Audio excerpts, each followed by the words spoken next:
আলাপ অ্যাপে কিভাবে টাকা রিচার্জ করবেন এই বিষয় নিয়ে থাকছে আজকের ভিডিও। চলুন ভিডিওটি শুরু করা যাক। এই ভিডিওতে আমি বিকাশের মাধ্যমে আলাপে টাকা রিচার্জ করার নিয়ম দেখাবো।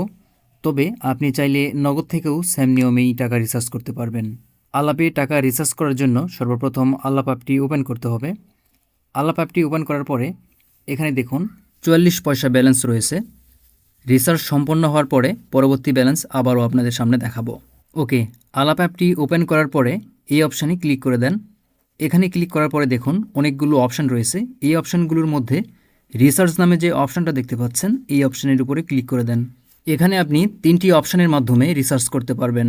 প্রথমটা হচ্ছে ক্রেডিট অথবা ডেবিট কার্ড, দ্বিতীয়টা হচ্ছে বিকাশ এবং তৃতীয়টা হচ্ছে নগদ। আমি বিকাশের মাধ্যমে রিচার্জ করব, সুতরাং এখানে বিকাশ সিলেক্ট করে দিচ্ছি। এবার দেখুন এখানে আপনি সর্বনিম্ন 10 টাকা থেকে শুরু করে 1000 টাকা পর্যন্ত রিচার্জ করতে পারবেন। আপনি কত টাকা রিচার্জ করবেন সেই টাকার পরিমাণ এখানে দিবেন।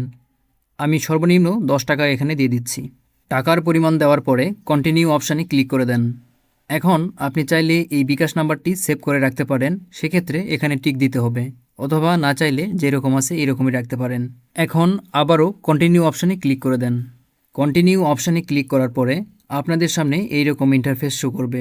এখানে আসার পরে আপনার বিকাশ নাম্বারটি দিতে হবে। আমি আমার বিকাশ নাম্বারটি দিয়ে দিচ্ছি। বিকাশ নাম্বার দেওয়ার পরে কনফার্ম অপশানের উপরে ক্লিক করে দেন। কনফার্ম অপশানে ক্লিক করার পরে আপনি যেই বিকাশ নাম্বারটি এখানে দিলেন সেই বিকাশ নাম্বারে 6 ডিজিটের ওটিপি কোড যাবে। সেই কোডটি এখানে দিতে হবে। কোডটি অলরেডি পেয়ে গেছি, এই কোডটি এখানে দিয়ে দিচ্ছি। সঠিকভাবে কোড দেওয়ার পরে আবারও কনফার্ম অপশানে ক্লিক করব। এখন আপনার বিকাশের যে পিন নাম্বারটি রয়েছে সেই পিন নাম্বারটি এখানে দিতে হবে। পিন দেওয়া হলে কনফার্ম অপশানে ক্লিক করব। কনফার্ম অপশানে ক্লিক করার পরে দেখুন ভেরিফিকেশন সাকসেসফুল দেখাচ্ছে। সেই সাথে payment has been made successfully এই লেখাটি দেখতে পাবেন। অর্থাৎ আলাপ অ্যাপে সফলভাবে রিচার্জটি কিন্তু হয়ে গেল। এখন যদি ব্যাক করে আলাপের ব্যালেন্সটি চেক করি তাহলে দেখুন এখানে 10 টাকা রিচার্জ হয়েছে।